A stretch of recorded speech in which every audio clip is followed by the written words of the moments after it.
Hello guys, welcome back to our channel. അപ്പോൾ ഞാൻ ഇന്നൊരു ബാക്ക് ടു സ്കൂൾ ആയിട്ടാണ് വന്നിട്ടുള്ളത്. തുറന്നപ്പോൾ തന്നെ ചമ്മിപ്പോയല്ലോ. പുഷിന് പകരം പുള്ളാണ് ഗൈസ് ഞാൻ ചെയ്തത്. അപ്പോൾ ഇതാ മിന്നൂസിന് ബാഗ് നോക്കാൻ ഞങ്ങൾക്ക് രണ്ടുപേർക്കും ബാഗ് വെക്കാനാവുന്നത്. മിന്നൂസിന് ബ്ലൂ വേണമെന്ന് പറഞ്ഞു, പക്ഷേ ഗ്രീനേ കിട്ടുള്ളൂ. അപ്പോൾ അതെടുത്തു മിന്നൂസ്. പിന്നെ ഇതിന് ഫുൾ വീഡിയോ നമ്മൾ ഡിസ്ക്രിപ്ഷനിൽ ഇടുന്നതായിരിക്കും, എല്ലാവരും പോയി കാണുക. പിന്നെ ഈ രണ്ട് ബാഗിലും ഞാൻ ഏതെടുക്കുന്ന കൺഫ്യൂഷനായിരുന്നു. അപ്പോൾ ഞാൻ ലാസ്റ്റ് സെലക്ട് ചെയ്തത് ഒരു പിങ്ക് കളറായിരുന്നു. എനിക്കത് ആ വലിയൊരു ബാഗായിരുന്നു ഗൈസ്, ആ ഒരു ഫാഷൻ ഏരിയയുള്ളത് ബാഗ്. അപ്പോൾ അത് വലുതായ കാരണം അതെടുത്തില്ല.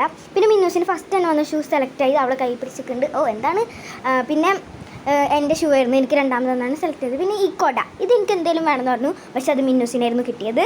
അതേപോലെ തന്നെ ഈ ലഞ്ച് ബോക്സും എനിക്ക് മമ്മ വാങ്ങിച്ചു തന്നില്ല ഗൈസ്. അടിപൊളി ലഞ്ച് ബോക്സ് വേറെ വാങ്ങാമെന്ന് പറഞ്ഞിട്ട് എനിക്ക് ഭയങ്കര ഇഷ്ടപ്പെട്ടു, പിങ്കും പർപ്പിളും. പിന്നെ എനിക്ക് ദേഷ്യം പിടിച്ചു ഗൈസ്, ഞാൻ എന്ത് ചെയ്യാനാണ്. പിന്നെ അവിടുന്ന് എല്ലാതും വാങ്ങിച്ചിറങ്ങി. അപ്പോൾ ദേഷ്യം പിടിച്ചിട്ടാണ് കേട്ടോ ഗൈസ് ഞാൻ പറഞ്ഞത്. അപ്പോൾ നിങ്ങൾക്ക് ഈ വീഡിയോ ഇഷ്ടപ്പെട്ടാൽ ലൈക്ക് ചെയ്യുക, ഷെയർ ചെയ്യുക, സബ്സ്ക്രൈബ് ചെയ്യുക. ബൈ. ഡിസ്ക്രിപ്ഷൻ മറക്കല്ലേ.